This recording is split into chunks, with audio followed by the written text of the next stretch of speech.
So I imagine that you've arrived here today because your hearing aids sound terrible when you're listening to music, right?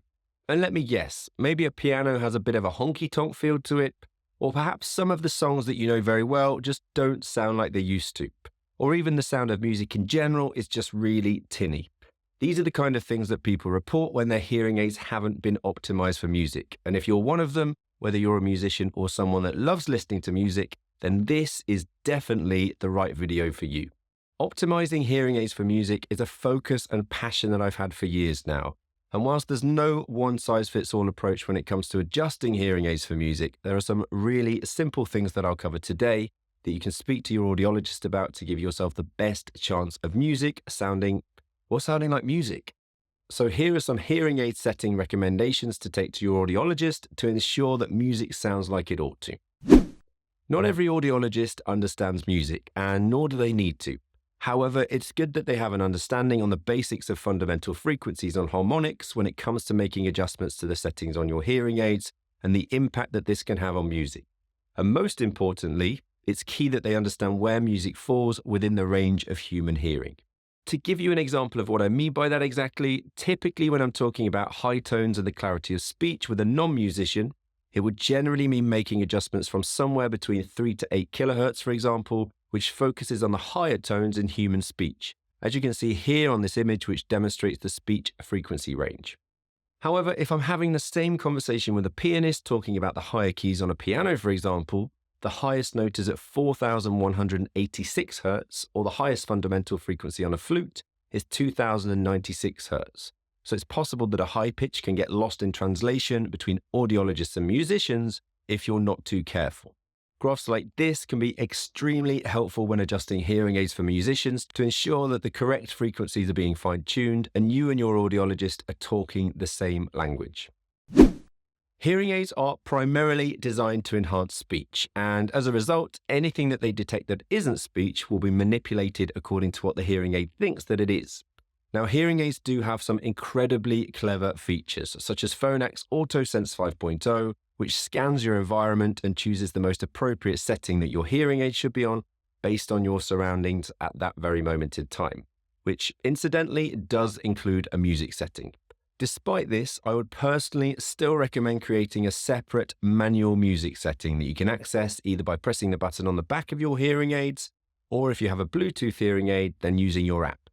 To take this one step further, you may even want to consider looking at having more than one music setting. So, for example, if you're a musician, then you may have one setting tailored for when you're at a concert or at home listening to music, and then a completely different setting for if you're playing your musical instrument. Walking down the corridors of my practice can genuinely sound like you're at a music school at times, with the sound of a trombone seeking through the cracks of one door and Bach's Brandenburg concertos from another. I would 100% recommend that you take your instrument to your appointments if it's possible, so that any adjustments to your hearing aids can be monitored on the spot. If you're not a musician but enjoy listening to music, make sure that your audiologist has a decent set of speakers and can play music for you to check your settings. In my opinion, there are some basic adjustments that are essential for a music setting to be as natural as possible. In theoretical terms, this means that you should have all of the hearing aid features that are going to manipulate music to either be adjusted or completely disabled.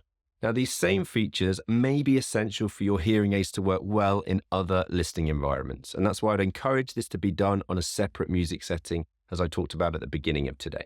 So firstly, make sure that your feedback manager is switched off. Hearing aid feedback managers will detect music and potentially think that it's your hearing aid whistling. They'll then activate to try and stop that from happening, which will ultimately result in music sounding distorted. Secondly, turn off all noise reduction settings. Again, these settings are designed to alter the sound around you, which we just don't want to happen to music. Thirdly, turn off the directional microphones, ensuring that your hearing aids are constantly set to pick up sound from all around you, rather than just focusing on the sound in front. All modern hearing aids now have built-in wide dynamic range compression, which is a signal processing technique that improves the audibility of speech and other sounds, and is designed to amplify soft sounds whilst reducing the amplification of loud sounds. If the compression ratio is too great, then it can manipulate music to the point in which it loses its dynamism, i.e. everything sounds rather flat. Make sure that you have a lower compression ratio, which will keep the soft sounds soft and keep the loud sounds loud, which keeps music sounding as it was intended. In addition to my previous point, I would also recommend increasing the maximum power output on your hearing aids. Of course, that is subject to comfort, which provides you with a similar effect to that of adjusting the compression ratios. My sixth essential adjustment is to turn off all frequency compression. This is an incredible feature designed to assist those with a high frequency hearing loss, but it actually changes the pitch of sounds, which is definitely not what you want when it comes to listening to music. And then finally, I would make sure that you also have a volume control enabled so that you can regulate the volume of music yourself, depending on your environment to your own taste. So guys, I would recommend skipping back to the first chapter in this video with a pen and paper in hand and taking some notes for your audiologist and asking them if your hearing aids have been optimized in this way to cope with music.